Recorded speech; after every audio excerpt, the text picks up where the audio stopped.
Outdoor advertising agency के साथ जुड़ी जितनी भी हमारे भाई बहनें, मुझे पता है कि वो डिज़ाइनिंग के शोबे में घरों में बैठ के इनको सपोर्ट कर रही हैं, उनकी इस दावत पे यहाँ आके वज़ीर आला उस्मान बुज़दार साहब की तरफ से इनके लिए खुसूसी पैगाम लेके आई हूँ। मुझे इस बात पे कोई शक नहीं है कि ये इंडस्ट्री जो है वो ना सिर्फ पाकिस्तान का दरख्शां चेहरा जो है उसे दुनिया में उजागर कर रही है, बल्कि इस इंडस्ट्री के ज़रिए हमारा जो कीमती सकाफ़ती तहज़ीबी और तमदनी विरसा है वो भी महफूज बनाया जा रहा है, और जो हमारी नौजवान नस्ल है उसको ये इंडस्ट्री रोज़गार फ्राहम करने में भी कलीदी किरदार अदा कर रही है। इस इंडस्ट्री की जो डिमांड्स हैं उसमें चूँकि ये बड़ी मासूमाना डिमांड है और ये इनका बुनियादी हक है। यहाँ आने से पहले चूँकि वज़ीर आला उस्मान बुज़दार साहब तबीयत की नासाजी की वजह से आज दफ्तरी अमूर निपटाने के लिए घर में मौजूद हैं, तो जब मेरी इनके इशू पे बात हुई तो मुझे ये बताते हुए खुशी हो रही है कि लाहौर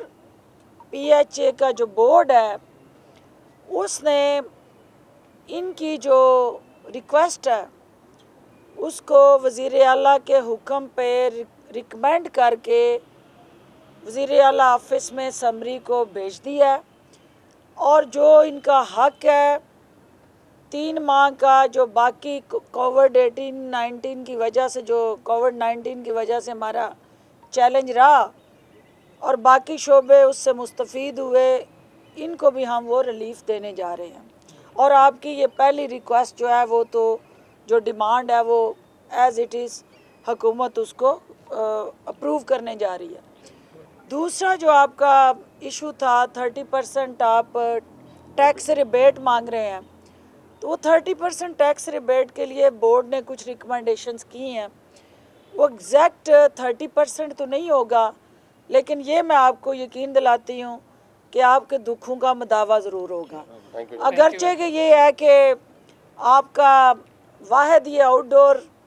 ऐसी एडवर्टाइजमेंट थी जो कोरोना में भी इश्तिहारात की शक्ल में, अवेयरनेस की शक्ल में ये सिस्टम आपका चलता रहा, लेकिन आपके जो वर्कर्स थे ज़ाहिर है वो उस तरह से घरों में क्वारंटीन होने की वजह से फील्ड में नज़र नहीं आए, तो आपकी ज़रूरत को भी हम एड्रेस करेंगे इंशाल्लाह। अब जो है चूँकि इन्होंने अपना जो काम कर लिया, मेरा काम है अगला वो काम जो है वो इस हुकूमत का, हुकूमत पंजाब का इक़्तिदार में जो आने का असल मकसद था कि यहाँ जो सबसे बड़ा भाई है वफाक की इकाइयों में सूबा पंजाब वो ख़ुद कफ़ील हो, अपने पाँव पे खड़ा हो और उसकी अपनी इकनॉमिक स्टेबिलिटी हो, और जो फिनंशियल ऑटोनमी NFC अवार्ड में दी गई थी उसका अपना जो रोल है वो एग्रीकल्चर बेस्ड तो है, क्योंकि हम एक 70% हमारा एग्रो बेस्ड सूबा है, लेकिन इसके साथ जो सनत है वो एक रीढ़ की हड्डी की हैसियत रखती है सूबे के अंदर, स्पेशली स्मॉल इंडस्ट्री जो कॉटेज इंडस्ट्री है। उसके लिए हम माशाल्लाह से उस्मान बुज़दार साहब को और उनकी टीम को ये क्रेडिट मिला, ये एज़ाज़ हासिल हुआ कि उन्होंने सूबे की पहली एक जामिया well defined and drafted industrial policy दी। उस पॉलिसी के तहत टारगेट क्या फ़िक्स किया गया कि हमने अगले 10 साल के लिए उस पॉलिसी के जो हद्दो हाल थे, जो उसके साथ जुड़े चैलेंजेस थे, उनको पहले एड्रेस किया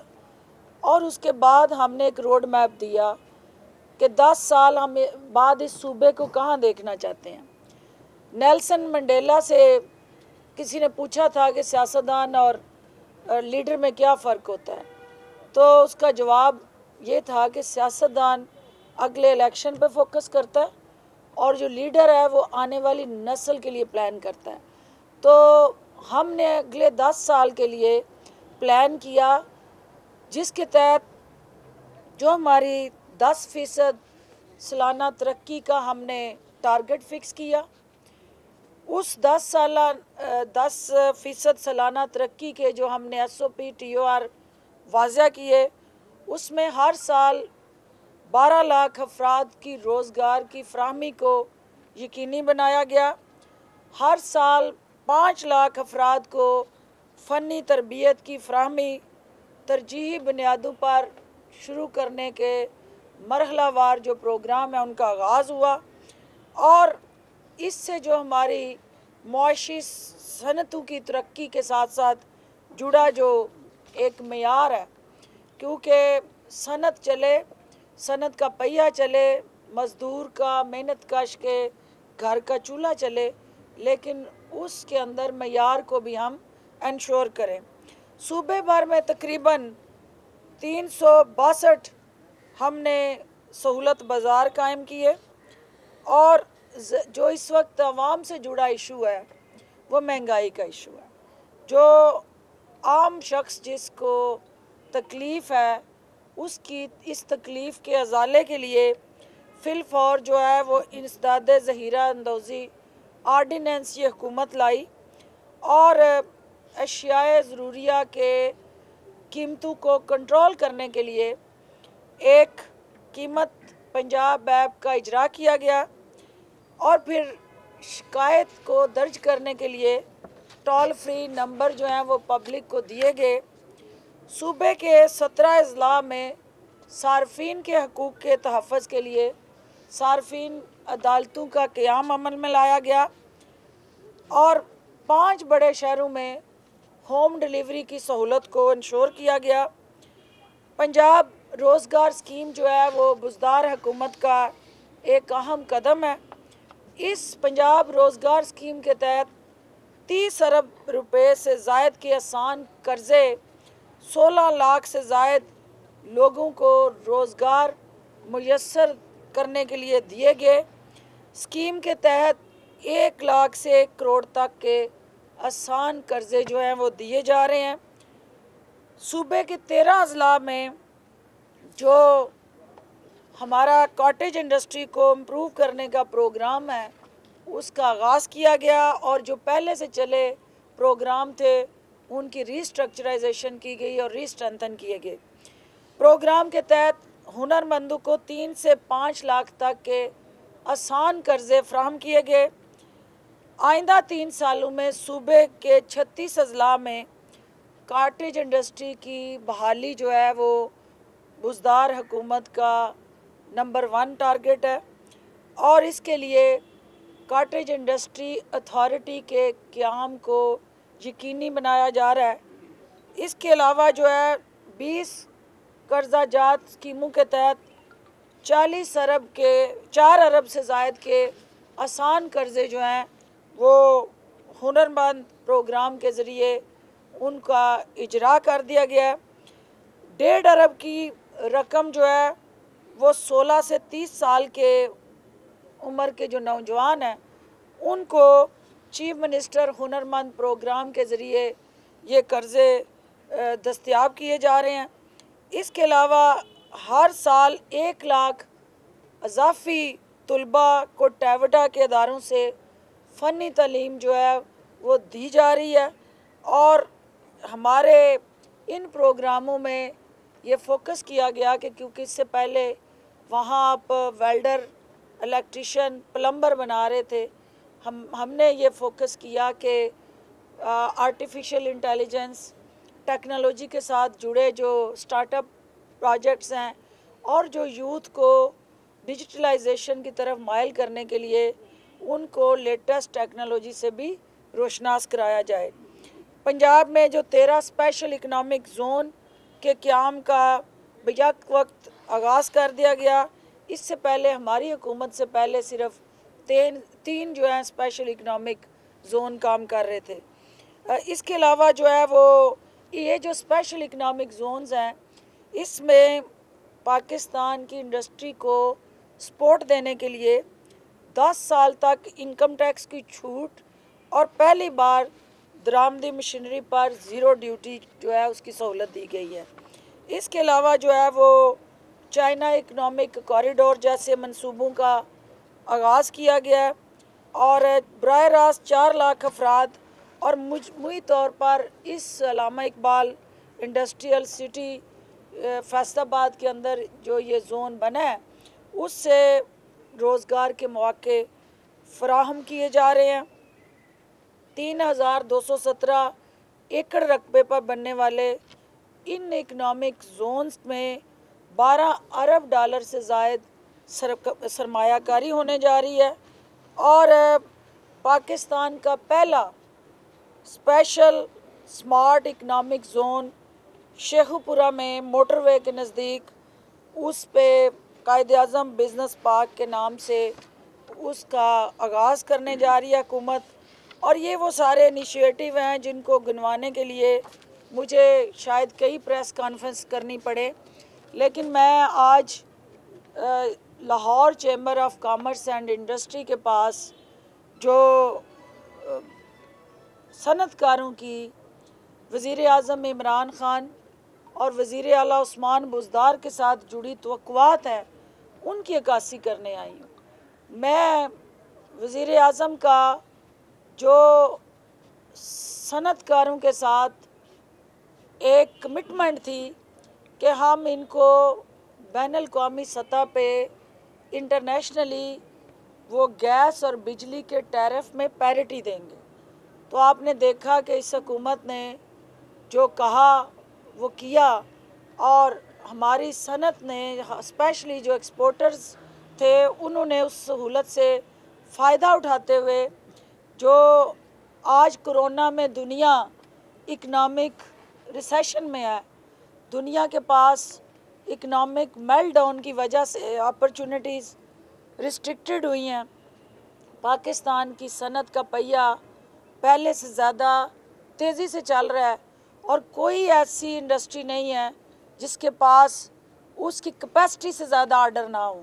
तो ये इस हुकूमत पे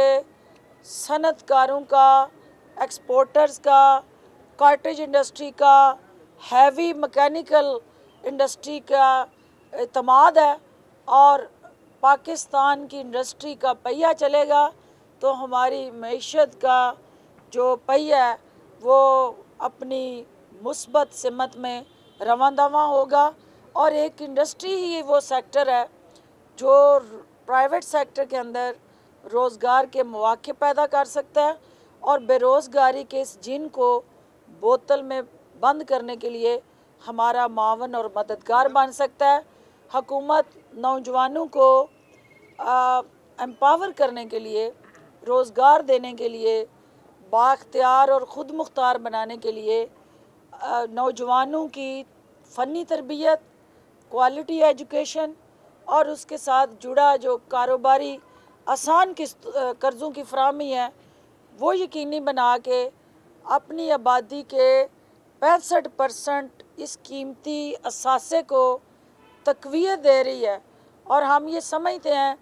कि ये नौजवान जो है वो असल पाकिस्तान की ताकत हैं और इन्होंने इस पाकिस्तान को हर महाज पे ना सिर्फ कामयाब बनाना है बल्कि हुकूमत का एक इम्पॉर्टेंट पार्टनर बन के पाकिस्तान को तरक्की और खुशहाली की राह पे गामज़न करना है। आप सबका बहुत शुक्रिया जी। मैडम प्रॉपर्टी के हवाले से हाउसिंग सेक्टर के लिए स्कीम दी थी प्राइम मिनिस्टर ने, जी जी वो अब खत्म हो रही है 31 दिसंबर को, क्या उसमें एनहांसमेंट हो रही है? बहुत इम्पोर्टेंट क्वेश्चन है जी। आपने देखा कि बावजूद इसके कि हम IMF के पैकेज में थे और उस प्रोग्राम की वजह से कुछ रिस्ट्रिक्शंस और बाइंडिंग्स थी, लेकिन इसके बावजूद वज़ीर आज़म पाकिस्तान ने आपके लिए इस मुल्क की कंस्ट्रक्शन इंडस्ट्री को बूम देने के लिए एक इनिशिएटिव लिया और उसके बड़े हौसला अफजा नताइज सामने आए। और अब तक की जो हमारे पास रिपोर्ट्स हैं उसमें सीमेंट इंडस्ट्री है, कंस्ट्रक्शन इंडस्ट्री के साथ जुड़े 40 और इंडस्ट्री हैं जो तेज़ी से आगे बढ़ रही हैं और पाकिस्तान की मईशत को रवां दवां रखे हुए हैं। ये एक हौसला अफजा पेशरफ्त है। मैं चाहूँगी कि आपकी नुमाइंदगी करते हुए वज़ीर आज़म पाकिस्तान से हम गुजारिश करें कि वो इस हवाले से IMF के साथ जो कंसल्टेशन प्रोसेस है उसको हतमी शक्ल दे के इस प्रोग्राम के जो अहम जुज़ हैं उनको कंटिन्यू करें, ताकि आपका इस मईशत के साथ जुड़ा जो रिवाइवल हुआ है, जो हमारी इंडस्ट्री बंद थी, सिख इंडस्ट्री, वो भी चलना शुरू हुई है। और जो हमारे कंस्ट्रक्शन इंडस्ट्री के अंदर इन्वेस्टमेंट आई है, वो पाकिस्तान के इकनॉमिक चैलेंज में, इन हालात में एक बहुत हौसला अफजा और अहम तरीन संग मील है और इसको कंटिन्यू होना चाहिए। मैं आपकी भी तर्जमान बनूंगी और देखते हैं कि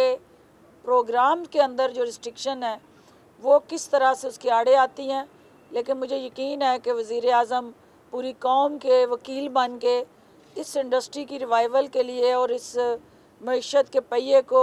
रवां दवां रखने के लिए इस प्रोग्राम को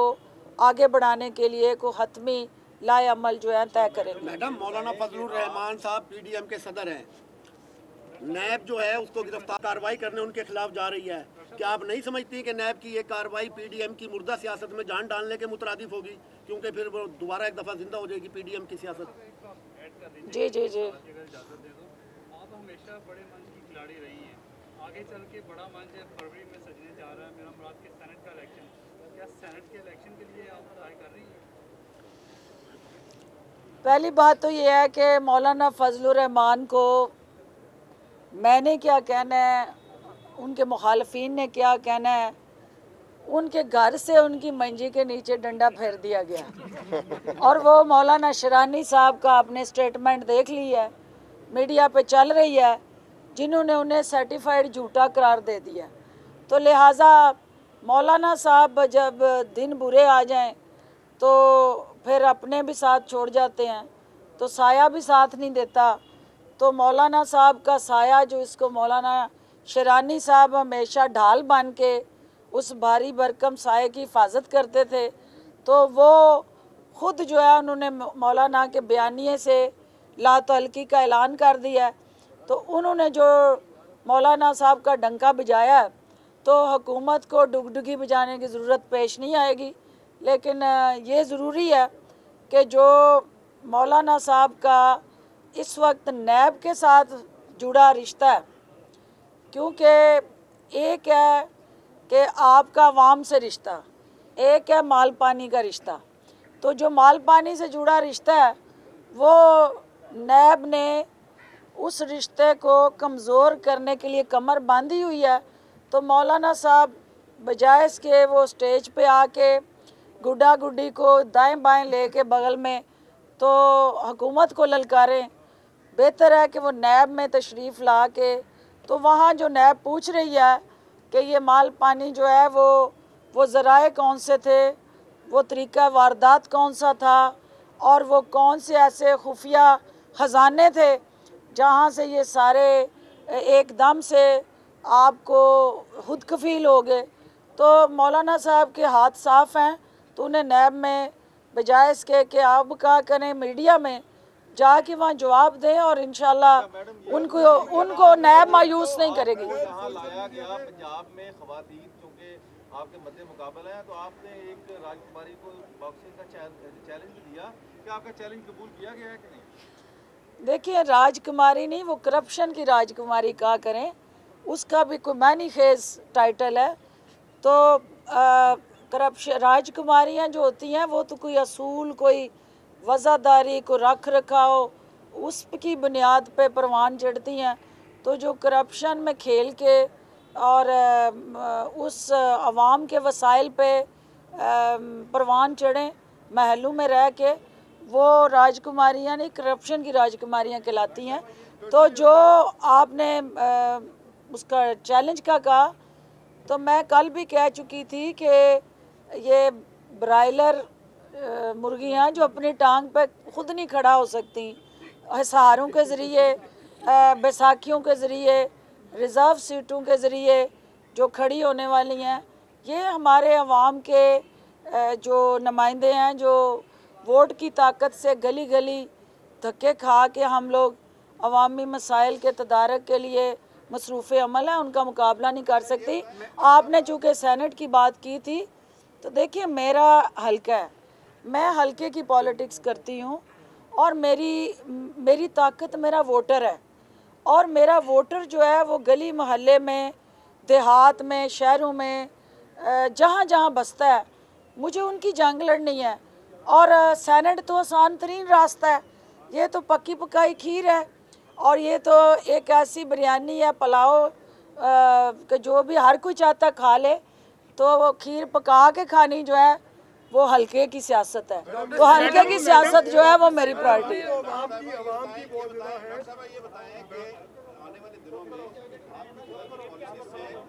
इकोनॉमी चल पड़ी है, बहुत अच्छी जा रही है, लेकिन आने वाले दिनों में लगता है कि अपोजिशन यार चुप कर लो, लेकिन लगता है कि आने वाले दिनों में अपोजिशन की सियासत की वजह से इकोनॉमी भी डिस्टर्ब होगी, ये पहिया रुकेगा। तो ऐसे में